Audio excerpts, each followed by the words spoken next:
So this should be very, very exciting. So welcome everybody to the most eagerly anticipated, longly awaited wedding in all of history. 3 years it's taken us to get here, and 3 years I've been listening to non-stop moaning, non-stop this. How's your life, not me? I know, that's it. Me, not her.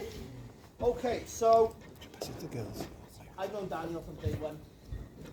Yeah. Broken bones. Wise words. Broken bones. Busted backs. Setting our mother's fire curtains on fire. We've been through absolutely everything together. We've been through the highest of highs, the lowest of lows, all those at each other's backs. 100% through every single thing. He's had my back, I've had his back. I've beaten him, he's beaten me, but nobody else could do it. It's funny because as I sit here and watch you with your own family, I still see you as the same jumped up as these. I just can't help it. Literally, I still see it. It's like 20 years ago. It's just ridiculous. Now, going through memories from our childhood, from our adolescence, from our adulthood, really, really difficult to choose memories to share with everybody for fear generally of embarrassment and repercussion. So I'm going to try and share a couple of stories with you today which won't point either of us in too much of a bad light. So, stop now. Don't stop. You don't put us in a bad light, stop now. Anybody who knows Daniel knows that Daniel, or has known him for any amount of time, knows that Daniel has a God-given proclivity for putting his foot in his mouth. He's very, very good at landing himself in trouble. No. For instance, Daniel likes to let his mouth run away with him.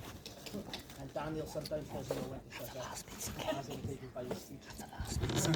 Now, we went down the one day, I decided to go and see a young lady friend. I think I was about 15. I went to see a young lady friend down in a place called Party, which wasn't the nicest of areas. And Daniel decided that he wanted to come with me. Unfortunately, against all my arguing, my mother forced me to take him with me, just like she forced me to take him with me everywhere else. So we went down, and once again, Daniel landed his foot in his mouth, started mouthing off to the wrong people. Who's you? So, we hightailed it out of there, him on his bicycle, me running behind him, trying to get out of the way before we caused more trouble. At which point we were halfway up the hill, up on a hill, past the skate park, and we got caught. As I said, my brother is my brother. I can abuse him. I can beat him up, but nobody else can. So at this point, the only thing I could do was hide him under a bush. So I shoved my brother under a bush and looked at him as I laid on the floor taking an absolute pummeling, because my brother cannot keep his mouth shut in wrong situations. I can remember you getting beaten up. Oh, thanks, yeah, you remember that part. You remember that part, yeah. So, that was, that's just a story about how Daniel put his foot in his mouth. Even in adulthood, we've had our problems. We've had good times, bad times. And the story that most comes to mind is a few years ago when Daniel decided to try his luck. And we had a bit of an argument, had a bit of a disagreement. It's the first time, and the only time that I had, that Daniel finally found the guts to grab me by the scruff of the neck. So as the older brother, that couldn't stand, I couldn't have that. There was no way. So I gave him a bit of a clip. Well, that's what I'm getting to. So I gave him a bit of a clip, at which point he decided to not run away, but walk away, escape the situation as I screamed proclivities and profanities behind him. He jumped in his car, went to reverse away, I'm still screaming at him, and then he looked at me. And they say that brothers and sisters and siblings have this sort of telepathic communication, and as I looked into his eyes, and I stared at him through the windscreen, I knew what he was thinking. And at this point I thought, right, this is it, this is the line, I finally pushed him too far, and this is how I die. As he accelerated towards me. Luckily he got better with it. I stop. I'm still here, it's okay, I'm still okay. So yeah, so like I said, we have had a lot of adventures, a lot of good times.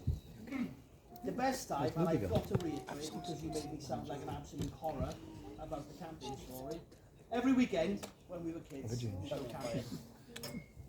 And every weekend in the summer, he would follow me and my friends down to the woods behind the town school, down in Pontyclean, opposite McDonald's, where we often tried to imitate cars to go through the drive-thru. Never worked, but we tried it.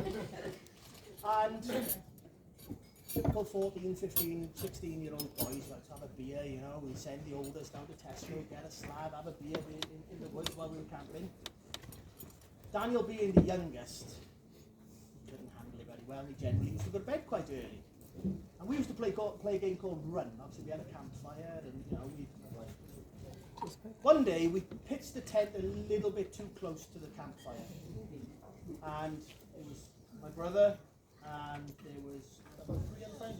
There was Stuart, there was James, Someone else. and there was some Kyle.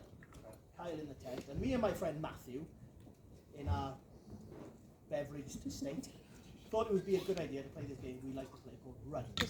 Generally what we used to do is throw a lighter in the fire, shout run, and run. Great fun! Until, in our boozed up state, we thought it was a good idea to play Run without shouting run, while they were sleeping in the tent, but with a can of deodorant. Oh. That was a very bad idea. So, me and my friend Matthew were hiding behind the tree when all of a sudden, the aerosol candy exploded. Brilliant at this point. Absolutely fantastic at this point. And we're laughing, me and my friend Hackett, until I could feel this. I went, what? Scott, the brother's on fire. What do you mean my brother's on fire? I looked down. Flames engulfing my brother's sleeping bag. Literally engulfing the sleeping bag. So Daniel, at this point, a lot thinner than he was now. A lot thinner, I mean rake thin. Suddenly realised that he had 2 men this size jumping on him, trying to put the flames out, but he didn't know were there in the first place. And Daniel's greatest fear evolved from our camping trip.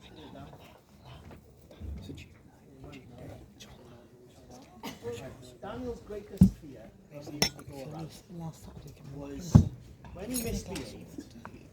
Yeah, you realise now, yeah? You realise now. I used to carry, for one reason only when we went camping, a bungee cord. So when Daniel, going back to his mouth again. Can I just say, if me and Laura had known these stories, we wouldn't have actually married. Daniel's biggest fear is the naughty tent, isn't it, Dan? The naughty tent. The naughty tent. The naughty tent is when Daniel used to run his mouth, think he was bigger than he was, while drunk.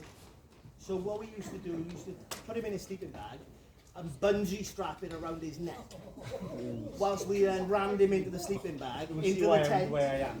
Oh yeah, it's all my